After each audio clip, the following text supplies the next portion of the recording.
ओम गुरु ब्रह्मा गुरु विष्णु गुरुदेवो महेश्वरा गुरु साक्षात परब्रह्मा तस्मै श्री गुरुवे नमः गुरु दक्षिणामूर्ति भगवान திருவடியில் போற்றி போற்றி ஓம் ஆதித்யாய சோமாய மங்களாய புதாய சத்ரு சுக்கர சனி பேச்ச ராகவே கேதவியே நமः ஓம் முருகா சரவண புகாய நமः. உலகெங்கும் வாழும் என் எளிய சகோதர சகோதரிகளுக்கு வணக்கம். நம்ம சேனலுக்கு நிறைய பேர் ஆதரவு கொடுத்துட்டு இருக்கிறீங்க. எல்லாத்துக்கும் முதல்ல என்னுடைய நன்றி.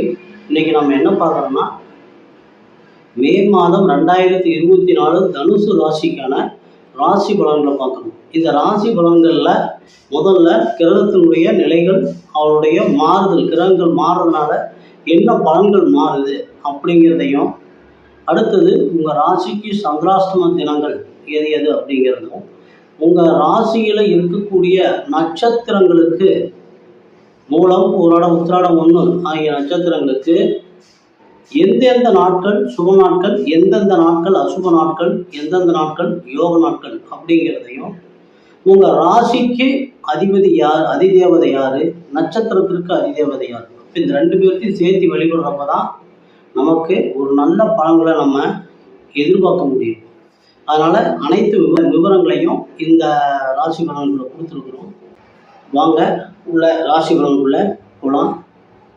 மூலம், பூராடம், உத்திராடம் 1 ஆகிய 9 பாதங்களை அடக்கிய தனுசு ராசி நேயர்களே, உங்களுடைய ராசிநாதன் ராசிக்கு இதுவரை 5ஆம் இடத்துல இருந்தவர் மே 1ஆம் தேதியிலிருந்து ராசிக்கு 6ஆம் இடத்திற்கு பெயர்ச்சியாகிறார்.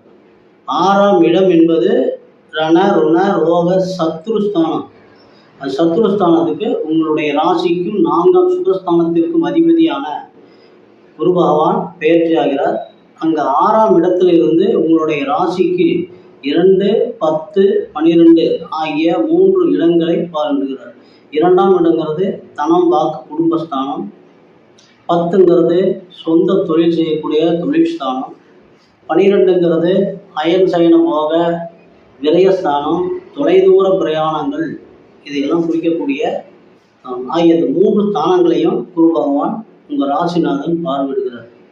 அதுக்கு அடுத்தது பார்த்தீங்கன்னா, உங்கள் ராசிக்கு 2ஆம் இடம் தனஸ்தானத்திற்கும் முயற்சி ஸ்தானம், தைரிய வீரிய ஸ்தானம், முயற்சி ஸ்தானம், போகஸ்தானம் என்று சொல்லக்கூடிய 3ஆம் இடத்திற்கும் அதிபதியான சனி பகவான் 3ஆம் இடத்திலேயே ஆட்சியாகி உங்களுடைய ராசிக்கு 5, 9, 12ஆம் இடங்களை அவரும் பார்வையிடுகிறார். அதுக்கு அடுத்தது பார்த்தீங்கன்னா, உங்கள் ராசிக்கு 6ஆம் அதிபதியான சுக்கிர பகவான் 6க்கும் 11க்கும் 2 காரத்துங்க. 6ங்கிறது ரணருண ரோக சத்துருஸ்தானம், 11ங்கிறது உயர்கல்வி, தொலைதூர பயணங்கள், லாபஸ்தானம், மூத்த சகோதரர்கள், இதெல்லாம் குறிக்கக்கூடிய ஸ்தானம் 11ஆம் இடம். அப்போ 11ஆம் இடத்து அதிபதி அவரும் 6ஆம் இடத்துல இருக்கிறார், ஆட்சியாகி இருக்கிறார். அப்போ ஆட்சியாகி இருக்கிறப்போ உங்களுக்கு இந்த மாதம் என்ன நடக்குன்னா, உங்களுடைய பாக்கியஸ்தானாதிபதி சூரிய பகவான் உங்கள் ராசிக்கு 5ஆம் இடத்துல மே 14 வரைக்கும் இருக்கிறார்.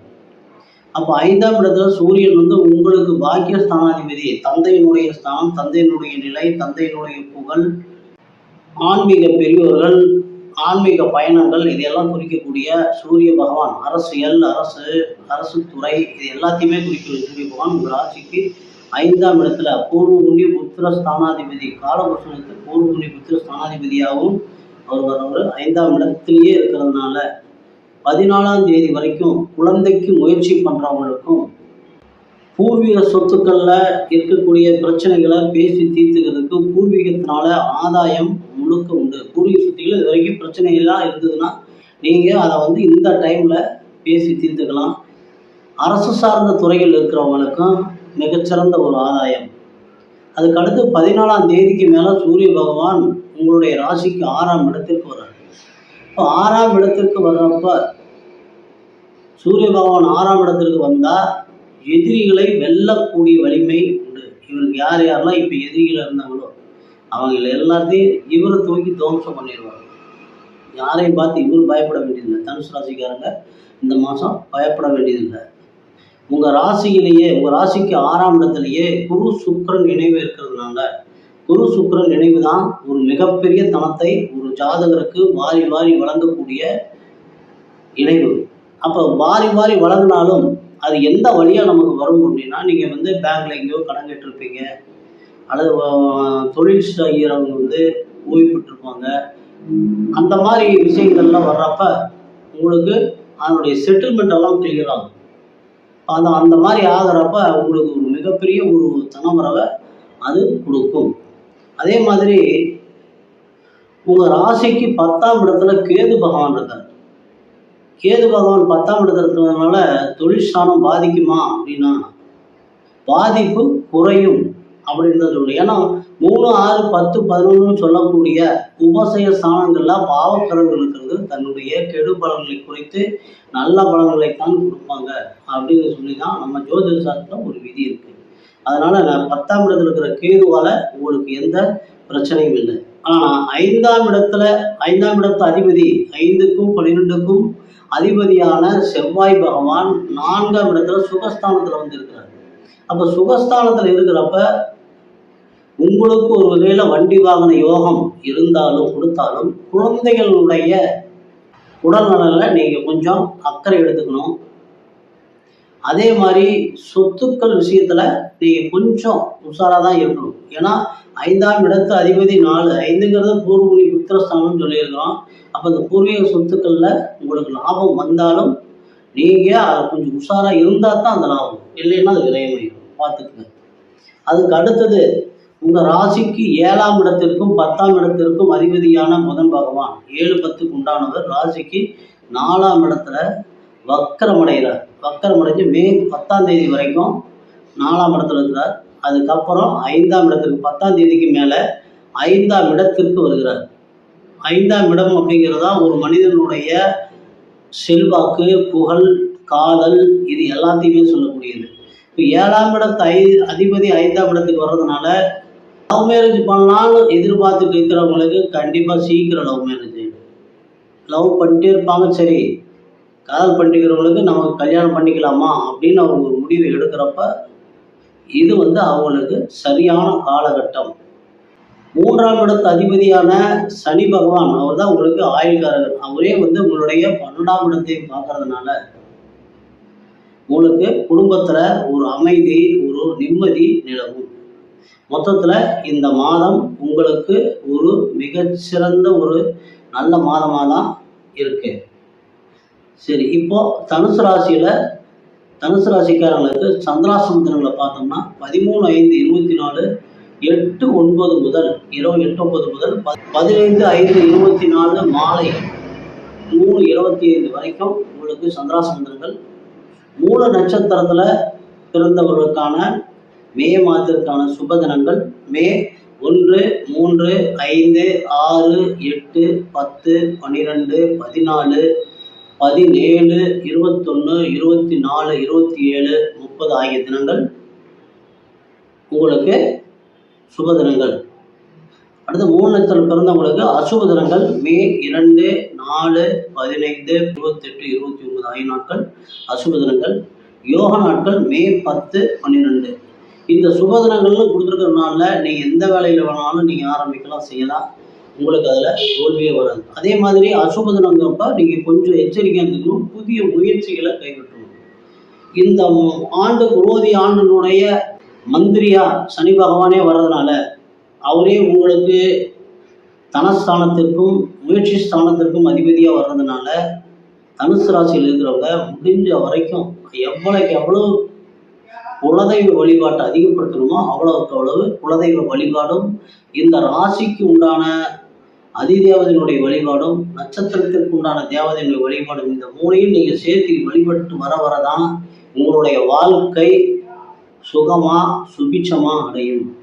அடுத்து பூராட நட்சத்திரம் பிறந்தவங்களுக்கான சுப நாட்கள் மே 2, 4, 6, 7, 9, 11, 13, 15, 18, 20, 22, 25, 27, 29, 31 ஆகிய நாட்கள் சுப நாட்கள். அசுப நாட்கள் மே 1, 3, 5, 28, 30 ஆகிய நாட்கள் சுப நாட்கள். யோக நாட்கள் மே 11, 13. இப்ப மூல நட்சத்திரத்தில் பிறந்தவங்களுக்கு ராசியினுடைய அதிதேவதையா தட்சிணாமூர்த்தி பகவானும் பிரம்மாவும் இருக்கிறாங்க. நட்சத்திர தேவதையா ஆஞ்சநேயர் இருக்கார். அப்ப ஆஞ்சநேயர் வழிபாடு, தட்சிணாமூர்த்தி வழிபாடு கூட குலதெய்வ வழிபாடு, இந்த மூணும் ரொம்ப முக்கியம். பூராட நட்சத்திரத்தில் பிறந்தவங்களுக்கு ராசியினுடைய அதிதேவதையா தட்சிணாமூர்த்தி வழிபாடும் பிரம்மா வழிபாடும் கூடவே ஜம்புகேஸ்வரர் வழிபாடும் ரொம்ப சிறப்பாக கொடுக்கும். உத்திராடம் 1ஆம் பாதத்துல பிறந்தவங்களுக்கு சுபதினங்கள் மே 1, 3, 5, 7, 8, 10, 12, 14, 16, 19, 26, 28, 30 ஆகிய தினங்கள் சுபதினங்கள். அசுப தினங்கள் மே 2, 4, 6, 21, 29, 31 ஆகிய நாட்கள் அசுப தினங்கள். யோக தினங்கள் மே 12, 14. உத்திராடத்தில் பிறந்தவங்களுக்கான ராசியினுடைய அதிதேவதை தட்சிணாமூர்த்தி வழிபாடும் பிரம்மா வழிபாடோட நட்சத்திரத்தினுடைய தேவதையான ஸ்ரீ விநாயகர் வழிபாடும் குலதெய்வ வழிபாடும் ரொம்ப முக்கியம். எப்ப இந்த மூணு தேவதைகளும் உங்களுக்கு வாழ்நாள் பூராவே உங்களுக்கு உங்களை வழி நடத்தி கொண்டு போற உங்கள் வாழ்க்கையில ஒரு நிம்மதி வேணும் அப்படின்னா இந்த வழிபாடுகளை நீங்க அதிகப்படுத்துறதும். இப்போ சனி பகவானே மந்திரியா இந்த ஆண்டு புரோதி ஆண்டுல மந்திரியா வந்திருக்கிறதுனால சனி பகவானுக்கு உண்டான காரணத்தை உண்டானது என்னன்னா, வயதானவங்களுக்கு என்ன உதவி பண்றது, உணவு கொடுக்கலாம், பூஜைகளுக்கு போர்வு கொடுக்கலாம், அடுத்தது ஊனமுற்றவங்களுக்கு உதவி பண்ணலாம், அடுத்தது வசதி இல்லாத குழந்தைகளுக்கு உதவி செய்யறது. இந்த மாதிரி உதவிகள் தான தர்மங்கள் நம்ம எவ்வளவுக்கு எவ்வளவு செய்கிறோமோ அவ்வளவுக்கு அவ்வளவு நம்முடைய வாழ்க்கையில கடவுள் நமக்கிறவர்கள் நம்ம கூட நமக்கு சப்போர்ட் பண்ணிட்டு இருப்பாங்க. கெடுபலன்கள் வந்தாலும் அதை குறைச்சு நமக்கு நம்மளை காப்பாற்றி கொடுப்பாங்க. அதனால இந்த வழிபாடுகளை தயவு செஞ்சு விட்டுறாதீங்க.